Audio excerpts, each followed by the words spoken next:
रामपुर नाम के एक गांव में एक गरीब गाजर बेचने वाला रघु रहता था। वह अपनी बेटी पूनम के साथ रहता था, जो बहुत ज्यादा बीमार रहा करती थी।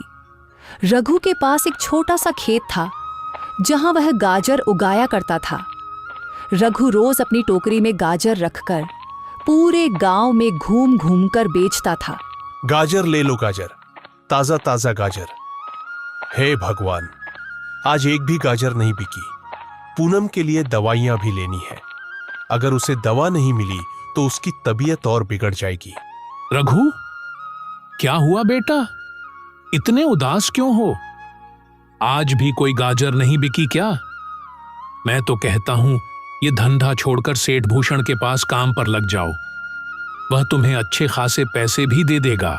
या फिर तुम अपने खेत में कोई और सब्जी उगा लो। नहीं काका, मेरा इससे गुजारा हो जाता है। सेठ भूषण के पास अगर कभी जरूरत हुई तो मैं जरूर काम करूंगा। रही कोई और सब्जी उगाने की बात तो काका, मेरा छोटा सा खेत है, उसमें एक ही सब्जी लग सकती है और मुझे गाजर उगाना अच्छा लगता है, इसलिए मैं गाजर उगा लेता हूं। हाँ बेटा, तुम बहुत अच्छे हो, पर क्या करें, तुम्हारी किस्मत खराब है। तुम्हारी बीवी की मृत्यु न होती तो आज तुम्हारा परिवार भी अच्छे से जीता। हाँ काका, वो तो है, पर क्या करूं? पूनम की तबीयत और बिगड़ती जा रही है और न ही मेरी गाजरें बिक रही है कि उसके लिए दवाइयां ला सकूं। तो सोच में पड़ गया हूं कि क्या करूं। अगर दवाइयां लेकर नहीं गया तो उसकी तबीयत बहुत ही खराब हो जाएगी। ठीक है बेटा, अभी तो ज्यादा वक्त नहीं हुआ, तुम जाओ, तुम्हारी गाजरें बिक जाएंगी। गाजर ले लो गाजर, ताजी ताजी गाजर।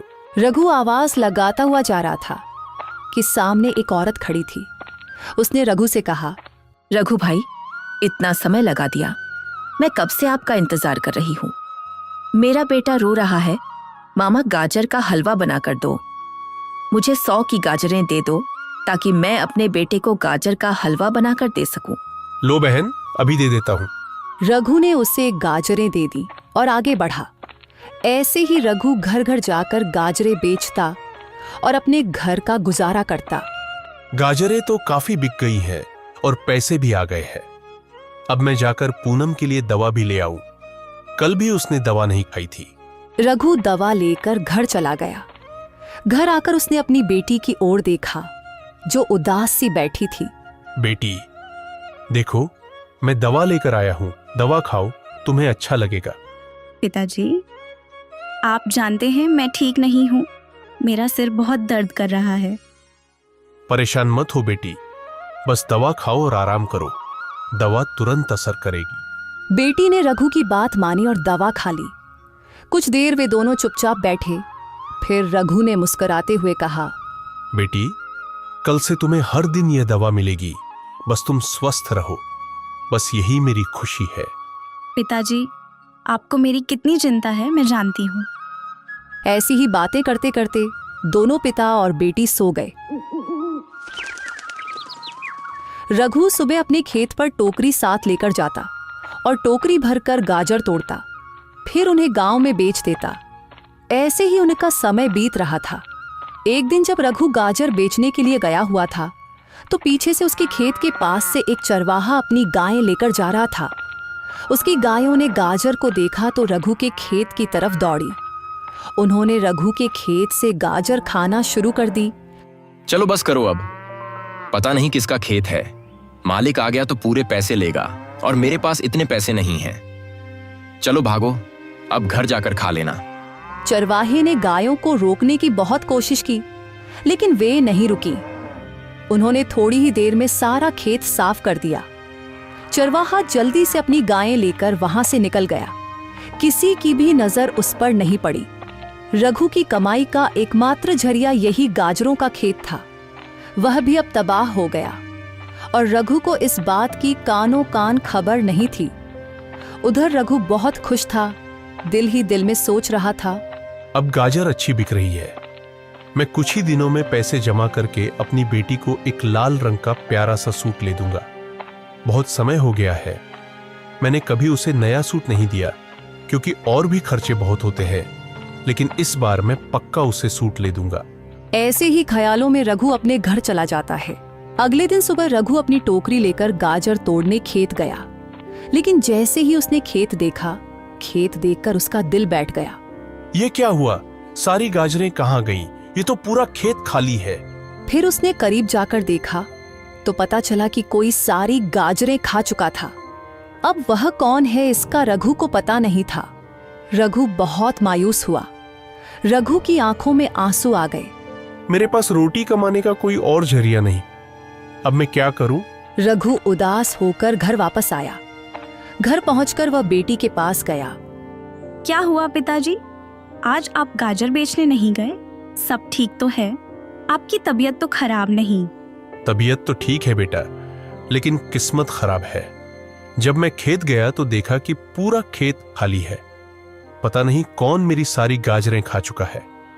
मैंने आसपास कुछ लोगों से भी पूछा, लेकिन किसी को भी इस बात का पता नहीं। अब मैं क्या करूं? मुझे तो कुछ भी समझ नहीं आ रहा। दोबारा अगर खेत में गाजर लगाऊंगा तो 3 से 4 महीने लग जाएंगे। इतनी देर में हम क्या करेंगे? घर का खर्च कैसे चलेगा? मुझे तो इसी चिंता ने सताया हुआ है। पिताजी, आप इतनी चिंता मत करें। पहले ही मैं बीमार हूँ। इतनी चिंता करेंगे तो आपकी भी तबीयत खराब हो जाएगी। आप ऐसा करें कि जब तक नई गाजर नहीं उगती, आप किसी से काम का पता कर लें और गांव में ही कोई काम करें। हाँ बेटी, तुम सही कह रही हो। काका रामू मुझे पहले सेठ भूषण के पास काम करने को कहते थे, लेकिन कभी जरूरत ही नहीं पड़ी।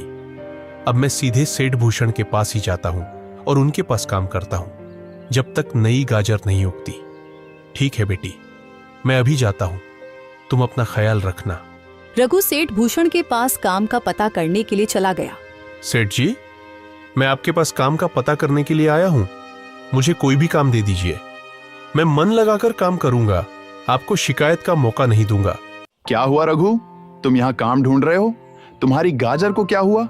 तुम तो गाजर बेचते थे ना, फिर अचानक आज यहाँ को क्या हुआ? सब ठीक तो है ना? रघु ने सारी बात सेठ भूषण को बता दी। हाँ रघु, किस्मत तो तुम्हारी वाकई बहुत खराब है। अभी 2 दिन पहले ही मुझे एक नौकर की जरूरत थी, जो कि कल ही आया है। अब मुझे किसी और आदमी की जरूरत नहीं है, लेकिन हाँ, अगर मुझे जरूरत होगी तो मैं तुम्हें जरूर बताऊंगा। सेठ जी, मैं बहुत उम्मीद लेकर आपके पास आया हूं। मुझे कोई भी छोटा सा काम दे दीजिए। दिहाड़ी भी बेझिझक कम दीजिएगा। मैं उफ तक नहीं करूंगा। अरे रघु, अभी काम नहीं है, बोला तो है तुम्हें। जाओ, जब काम होगा तो मैं तुम्हें बता दूंगा। रघु को सेठ भूषण ने कोई भी काम नहीं दिया। वह वापस घर की तरफ नहीं लौटता, बल्कि आगे पीछे गांव के कुछ लोगों से काम का पता करता रहा, लेकिन किसी के पास भी कोई काम नहीं मिला।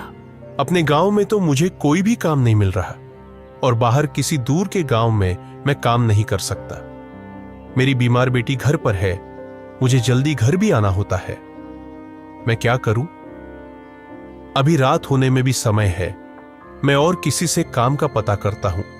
शायद कहीं कोई मजदूरी ही मिल जाए, ताकि मैं अपनी बेटी के लिए दवाइयां और खाने पीने की चीजें ले सकूं। एकदम किस्मत मुझे किस मोड़ पर ले आई है, न जाने भगवान की क्या मर्जी है। रघु काम की तलाश में भटकता रहा, लेकिन उसे कोई काम नहीं मिला। वह रात को मायूस होकर घर की तरफ लौटा। घर पहुंचते ही उसकी बेटी ने पूछा, पिताजी, क्या हुआ? आपको कोई काम मिला या नहीं? नहीं बेटी, सुबह से शाम तक काम की तलाश करता रहा, लेकिन किसी ने भी काम नहीं दिया। लेकिन तुम चिंता मत करो, मैं कल फिर से काम का पता करूंगा। तुम बताओ, तुमने दवा खाई है या नहीं, और तबीयत अब कैसी है? नहीं पिताजी, दवा तो सुबह ही खत्म हो गई थी। मुझे आपको बताने का याद नहीं रहा। ये क्या बोल रही हो बेटी? तुम्हें पता भी है तुम्हारी तबीयत कितनी खराब है। दवा के बिना तुम्हारा गुजारा नहीं है। फिर तुमने मुझे बताया क्यों नहीं? मैं जैसे ही पैसे करूं तुम्हारे लिए दवा लेकर आता हूं। आज तुमने ये गलती कर दी है, दोबारा ऐसा मत करना। तुम बैठो, मैं तुम्हारे लिए दवा लेकर आता हूं। पिताजी, रात हो चुकी है। मुझे अकेले घर डर लगेगा। अब आप रहने दीजिए। वैसे भी आपके पास तो पैसे भी नहीं हैं। फिर मेरी दवा कैसे लाएंगे? बेटी, तुम्हारी दवा के लिए मैं किसी से पैसे उधार ले लूंगा, लेकिन मैं तुम्हारी दवा जरूर लेकर आऊंगा। तुम थोड़ा इंतजार करो। नहीं पिताजी, आप रहने दीजिए, सुबह ले आएंगे। मेरी तबीयत अब कुछ बेहतर है। ए भगवान, अब ये गाजरें जल्दी से जल्दी उग जाए ताकि मैं इन्हें बेचकर अपने घर का खर्च चला सकूं। रघु खेत पर काम करके जब घर गया तो उसने देखा कि उसकी बेटी जमीन पर गिरी हुई थी। रघु ने जल्दी से बेटी को उठाया, चारपाई पर लिटाया और उसके मुंह पर पानी डाला। बेटी उठो, क्या हुआ तुमको? देखो मैं आ गया हूं, जल्दी आंखें खोलो। कुछ देर तक बेटी ने आंखें खोली। रघु को भी समझ आ चुकी थी कि एक दिन दवा न लेने की वजह से उसकी बेटी की यह हालत हुई है। मुझे जैसे भी करके अपनी बेटी के लिए दवा लानी होगी। मेरे पास जीने का एक ही सहारा है। अगर इसे भी कुछ हो गया तो मैं तो जीते जी मर जाऊंगा। मैं आज ही दवा लेकर आऊंगा। बेटी, तुम अपना ख्याल रखो, मैं तुम्हारे लिए दवा लेकर आता हूं। और हां, बिल्कुल भी उठना नहीं, मैं थोड़ी ही देर में आ जाऊंगा। अपना ख्याल रखना।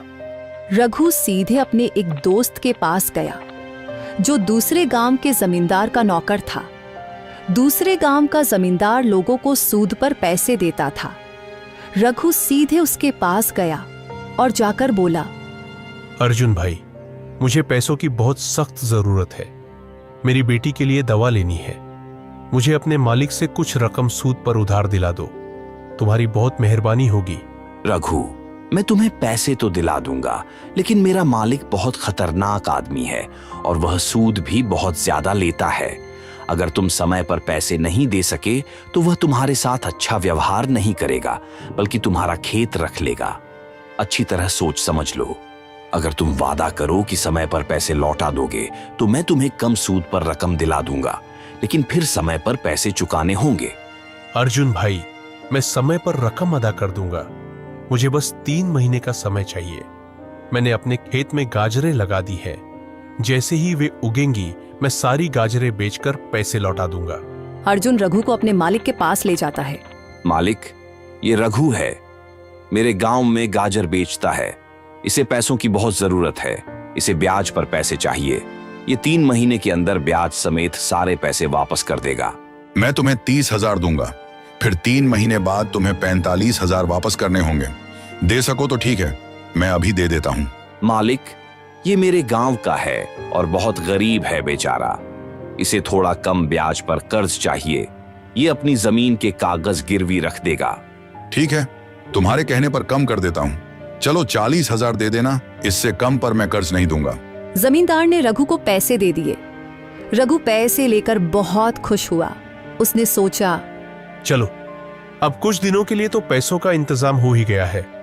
पहले तो पूनम के लिए दवा लेता हूं, उसके बाद काम का पता करता हूं। 2 महीने में गाजर फिर से उग जाएंगी। मैं इस बार ज्यादा गाजर लगाऊंगा और जल्दी से जल्दी जमींदार को ब्याज समेत ये पैसे वापस कर दूंगा।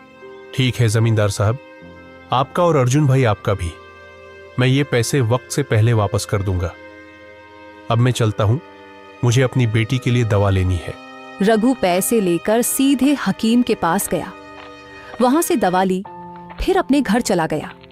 घर जाकर उसने अपनी बेटी को दवा दी। इतने में रात हो चुकी थी। फिर बाप बेटी दोनों सो गए। अगले दिन रघु वापस खेत में गया और वहां काम किया। कुछ दिन ऐसे ही गुजर गए। रघु ने खेत में गाजर लगाई, लेकिन फसल होने का नाम ही नहीं ले रही थी।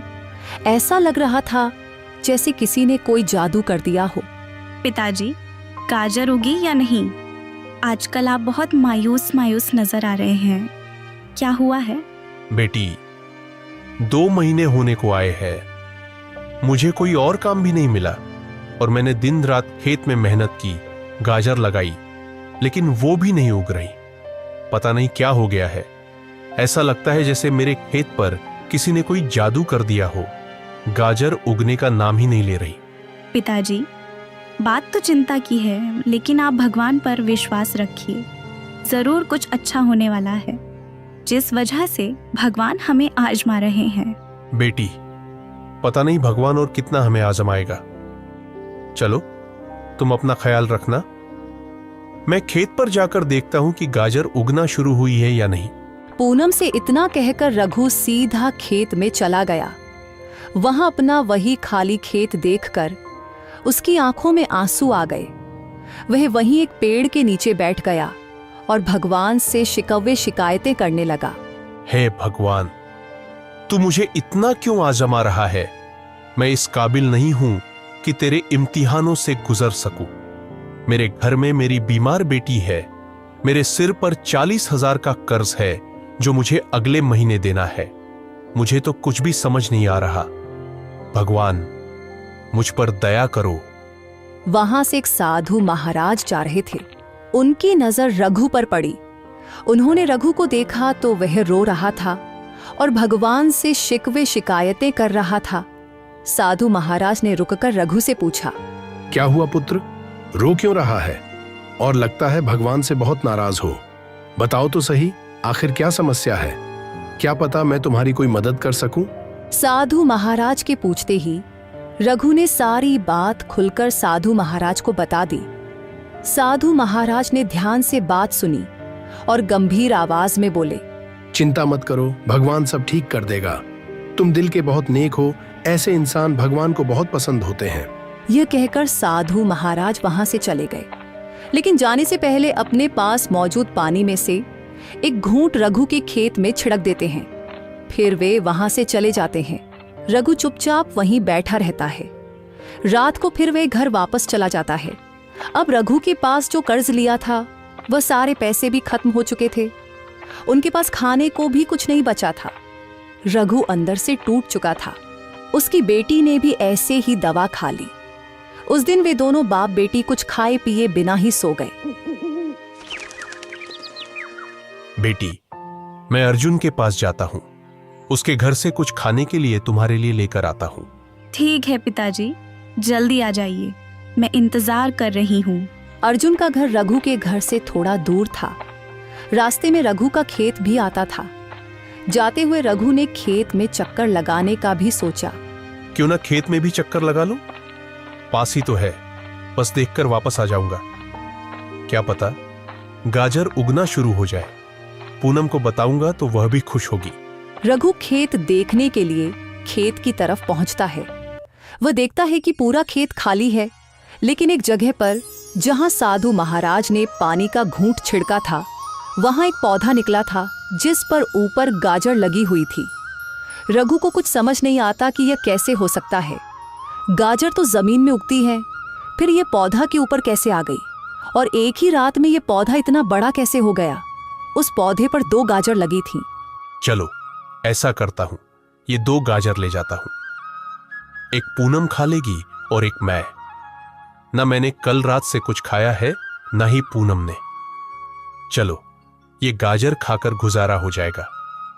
अर्जुन भाई के घर खाने के लिए जाने में मुझे शर्म आ रही थी। यह सोचकर रघु दोनों गाजर तोड़ लेता है। वह देखता है कि जैसे ही गाजर टूटी, उनकी जगह वहां नई गाजर आ गई। रघु चौंक गया। अब ये कैसा जादू है? पहले ही ये गाजर पौधे के ऊपर देखकर मैं हैरान था, लेकिन ये गाजर तोड़ दी तो उनकी जगह फिर से आ गई। रघु उन्हें भी तोड़ता है और देखता है कि वहां 2 और आ जाती हैं। रघु बहुत खुश होता है। वह समझ जाता है कि यह जरूर साधु महाराज के पानी का असर है। उसे एक जादुई गाजर का पौधा मिला है। वह कुछ गाजर लेकर खुशी खुशी जल्दी जल्दी अपने घर की तरफ जाता है। पिताजी, आप तो अर्जुन भाई के घर खाने लेने जा रहे थे ना? फिर ये गाजर कहाँ से ले आए? मैं क्या बताऊं बेटी, कमाल हो गया है। मेरे खेत में एक जादुई गाजर का पौधा लगा है जिस पर 2 गाजर थीं। जब मैंने उन्हें तोड़ा तो वहां फिर से गाजर आ गई। रघु ने पूनम को सारी बात बता दी कि कैसे साधु से मिला था और साधु ने खेत में पानी छिड़का था। बेटी, तुम ये गाजर खाओ, मैं अपनी टोकरी लेकर जा रहा हूं। आज मैं टोकरी भरकर गाजर बेचकर आऊंगा। रघु खेत की ओर गया, गाजर तोड़ी, टोकरी भरकर गांव में जाकर बेच दी। रघु की किस्मत ने अचानक रुख मोड़ लिया था। वह खुशी से झूम रहा था और भगवान का धन्यवाद कर रहा था। सारी गाजरें बेचकर जब वह रात को घर लौटा तो एक बार फिर हैरानी ने उसे घेर लिया। उसकी बेटी, जो पिछले 10 सालों से ठीक नहीं हो रही थी, जिसका इलाज वह बड़े बड़े वैद्य या डॉक्टरों के पास करवा चुका था, लेकिन वह कभी ठीक नहीं हुई, वह अब पूरी तरह स्वस्थ थी। रघु अपनी आंखों पर विश्वास नहीं कर सका और दरवाजे पर ठिठक गया। क्या मैं कोई सपना तो नहीं देख रहा? बेटी, तुम ही हो ना? तुम ठीक कैसे हो गई? सुबह तो अभी तुम बीमार थी। पूनम ने बताया कि जब मैंने गाजर खाई तो कुछ ही देर में मुझे आराम मिल गया। रघु बहुत खुश हुआ। उसने इसे एक चमत्कार समझा और समझा कि भगवान ने पूनम को ठीक कर दिया। ऐसे ही अब पहले की तरह रघु खेत में जाता, गाजर की टोकरी भरकर ले जाता और गांव में बेच देता। एक दिन उसका दोस्त अर्जुन उसे मिला। बताओ, कैसे दिन चल रहे हैं? पैसों का इंतजाम कर रहे हो ना? और एक बात बताओ, तुमने तो कहा था कि तुम्हारा खेत खराब हो चुका है, गाजर नहीं उगती, तो फिर अब ये गाजर कहां से लेकर आ रहे हो? दूसरा, मैंने सुना है कि तुम्हारी बेटी अब बिल्कुल ठीक हो चुकी है। यह भगवान का लगता है खुशकिस्मती का वरदान हुआ है। हाँ अर्जुन भाई, ऐसा ही समझ लो। मेरे खेत में एक जादुई गाजरों का पौधा लगा है, उसी से मैं गाजर लाता हूं। उसकी गाजर कभी खत्म ही नहीं होती। मैंने अपनी बेटी को वही गाजर खिलाई थी, तो मेरी बेटी भी ठीक हो गई। ये सब भगवान का ही करिश्मा है। मुझे खुद भी कुछ समझ नहीं आ रहा। क्या बोल रहे हो रघु? मैं कोई बेवकूफ लग रहा हूं तुम्हें? जरूर तुम्हारे खेत में गाजर उग गई होंगी। आखिर ऐसा कौन सा पौधा है जिसकी तुम बात कर रहे हो? मैंने तो कभी नहीं सुना। सुना तो अर्जुन भाई मैंने भी नहीं था। चलो आओ, मैं आपको दिखाता हूं। मैंने अभी तक किसी को नहीं बताया, बस आपको ही दिखाता हूं। हाँ हाँ, चलो दिखाओ, मैं भी तो देखूं वो जादुई गाजर का पौधा। रघु अर्जुन को साथ लेकर अपने खेत पर चला गया, लेकिन जब वह वहां पहुंचा तो उसने देखा कि खेत खाली था। ये क्या हुआ? अभी कुछ देर पहले तो मैं यहां से गाजर तोड़कर ले गया था, फिर पौधा कहां गायब हो गया? अरे रघु, क्यों मेरा समय खराब कर रहे हो? मुझे तो पहले ही यकीन नहीं था, मैं तुम्हारी बातों में आ गया। चलो ठीक है, मुझे काम पर भी जाना है, ऐसा मजाक नहीं करना चाहिए। अर्जुन चला गया। रघु कुछ देर वहां खड़ा रहा, फिर गाजर लेकर गांव में बेचने के लिए चल पड़ा। रात को वापसी पर रघु फिर से खेत पर आया पौधा देखने के लिए, लेकिन पौधा गायब हो चुका था। रघु बहुत मायूस हुआ। उसे लगा कि भगवान मुझसे नाराज हो गए हैं। वह अपने घर चला गया, अपनी बेटी को कुछ भी नहीं बताया और ऐसे ही सो गया। रात को रघु को सपना में वही साधु आए, जिन्होंने रघु से कहा, बेटा, वह पौधा तुम्हारे लिए है, किसी और के लिए नहीं। और वह पौधा सिर्फ तुम्हें ही दिखाई देगा, किसी और को नहीं। यह बात रहस्य रखनी है, किसी को नहीं बतानी है। तुम रात को अपने खेत पर जाना और वहां से गाजर तोड़कर लाना। तुम्हारे अलावा कोई उस पौधे को न देख सकेगा, न गाजर तोड़ सकेगा। दूसरा, वो गाजर जो तुम तोड़ते हो आम गाजर नहीं है, उनमें जादुई शक्ति है। कोई भी बीमार व्यक्ति अगर उन्हें खा ले तो तुरंत स्वस्थ हो जाता है। रघु की अचानक आंख खुल गई। वह सारी बात समझ चुका था। वह तुरंत टोकरी लेकर खेत में गया। वहां देखा कि पौधा लगा हुआ है। रघु ने टोकरी भरकर गाजरें तोड़ी और घर ले आया। पिताजी, ये गाजर यहाँ कहाँ से आ गई? क्या आप रात को इन्हें तोड़कर लाए थे? हाँ बेटी, अब से मैं रात को गाजरें तोड़कर लाया करूंगा और दिन में उन्हें बेच आया करूंगा। ऐसे ही 3 महीने पूरे होने वाले थे। सिर्फ 7 दिन बाकी रह गए थे। रघु ने कुछ पैसे जमा तो कर लिए थे, लेकिन अभी इतने नहीं हुए थे कि जमींदार को दिए जा सके। 2-4 दिन गुजर गए। एक दिन जब रघु गाजर बेचकर घर की तरफ आ रहा था, तो रास्ते में गांव का एक आदमी बहुत बीमार पड़ा था। उसे ऐसी बीमारी थी कि उसकी आखिरी सांसें चल रही थीं। घर के बाहर भीड़ देखकर रघु भी उसके पास गया और जाकर पूछा, क्या हुआ? सब ठीक तो है? इतनी भीड़ क्यों जमा है? मुकेश साहब की तबीयत बहुत खराब थी, जिसकी वजह से आज उनका आखिरी समय चल रहा है। ये सुनते ही रघु को तुरंत अपनी बेटी पूनम की याद आ गई। उसके पास एक गाजर बची हुई थी। उसने तुरंत जाकर वह गाजर मुकेश को खिला दी। रघु, ये तुम क्या कर रहे हो? पहले ही मेरे भाई की तबीयत बहुत खराब है, उनका आखिरी समय चल रहा है और तुम उन्हें ये गाजर खिला रहे हो। अरे कार्तिक भाई, ये कोई आम गाजर नहीं है। आप बस 10 मिनट इंतजार करें, आपको खुद ही समझ आ जाएगा। रघु के गाजर खिलाते ही 10 मिनट बाद मुकेश बिल्कुल ठीक हो गया। वहां मौजूद सभी लोग हैरान रह गए। फिर रघु अपने घर वापस आ गया। अब रघु की गाजरों की बातें जगह जगह होने लगी। हर कोई रघु से गाजर लेने के लिए बेताब हो गया। अरे कमाल हो गया, रघु जो गाजर बेचता है वो तो जादुई गाजर हैं। अगर कोई बीमार आदमी उन्हें खा ले तो तुरंत स्वस्थ हो जाता है। मेरा बेटा भी बीमार है, मैं भी आज रघु से गाजर लेकर आऊंगा और अपने बेटे को खिलाऊंगा। ऐसे ही दिन गुजरते गए और 3 महीने पूरे हो गए। जमींदार अर्जुन को साथ लेकर रघु के घर आ गया। रघु, बाहर आओ। 3 महीने हो गए हैं, पैसे देने आए नहीं, तो कल मैं पूरा दिन तुम्हारा इंतजार करता रहा। मजबूरन मुझे खुद तुम्हारे पास आना पड़ा। चलो जल्दी बाहर आओ और पैसे दो। रघु बाहर आया। रघु के पास अभी 40,000 पूरे नहीं हुए थे। उसके पास अभी सिर्फ 25,000 रुपये थे। उसने जमींदार से कहा, जमींदार साहब, मुझे माफ कीजिए, मुझे 5 दिन का समय और दीजिए। मैं आपको खुद अपने पास आकर आपके पैसे दूंगा।